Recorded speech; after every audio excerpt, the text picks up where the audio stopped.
کہ دین میں سب سے پہلی چیز عقیدہ ہے۔ تو یہ اپنا عقیدہ بنا لیں کہ نبی میں بنیادی طور پہ 4 صفتیں ہوتی ہیں۔ نمبر 1، نبی انسان ہوتا ہے۔ نمبر 2، مبعوث من اللہ ہوتا ہے۔ کوئی شخص عبادات اور اعمال سے نبی نہیں بنتا، یہ محض اللہ کی عطا ہے۔ نمبر 3، معصوم عن الخطا ہوتا ہے، پیغمبر سے کبیرہ صغیرہ کسی قسم کا کوئی گناہ سرزد نہیں ہوتا۔ نمبر 4، مفروض الاتباع ہوتا ہے کہ پیغمبر کی ہر بات کو ماننا فرض ہوتا ہے، انکار کی گنجائش ہی نہیں ہوتی، کوئی انکار کی گنجائش نہیں۔ ما کان لمؤمن ولا مؤمنۃ اذا قضى اللہ ورسولہ امرا ان یکون لهم الخیارہ، کسی مومن مرد اور عورت کے لیے پیغمبر کے فیصلہ آ جانے کے بعد دوسری کسی بات کے اختیار ہی نہیں ہے۔ کتنا معروف واقعہ ہے حضرت عمر رضی اللہ تعالی عنہ کے بارے میں کہ ایک یہودی اور ایک منافق نبی پاک صلی اللہ علیہ وسلم کی خدمت میں آئے اپنا فیصلہ لے کر۔ تو رسول اکرم صلی اللہ علیہ وسلم نے جو فیصلہ تھا وہ یہودی کے حق میں کیا، دلائل اس کے تھے، کام اس کا تھا۔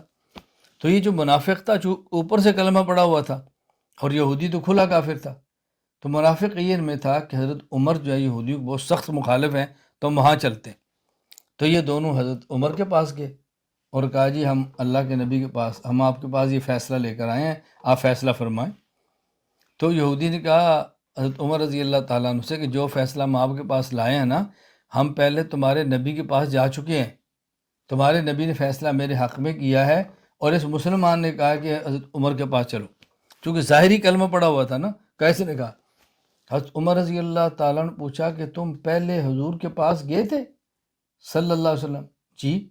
تو ان نے فیصلہ یہودی کے حق میں کیا ہے؟ کہا جی۔ فرمایا ٹھہرو، ادھر ہی ٹھہرو، ادھر ٹھہر، میں بھی آتا ہوں۔ حضرت عمر گھر گئے اور تلوار لے کر آئے اور منافق کی گردن کو کاٹ کے رکھ دیا۔ تو آپ نے فرمایا جو حضور کے فیصلے پر راضی نہیں ہے اس کا فیصلہ عمر کی تلوار کرے۔ اب منافق قتل ہو گیا، اوپر سے تو کلمہ پڑھ رہا تھا، بظاہر مسلمان تھا۔ اب اس کے جو وارث تھے وہ عمر کے پاس کیس لے کر آگے، اللہ کے نبی کے پاس آگے کہ جی عمر نے مسلمان کو مار دیا ہے اور مسلمان کے خون کا ہمیں بدلہ چاہیے۔ حضرت عمر کے پاس تو کوئی گواہ نہیں تھے نا کہ کیسے بتائیں کہ میں نے کیوں مارا ہے۔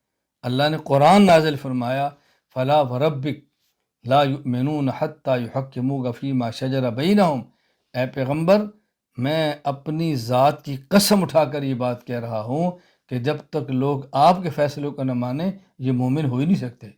حضرت عمر نے مومن نہیں مارا، کافر مارا ہے۔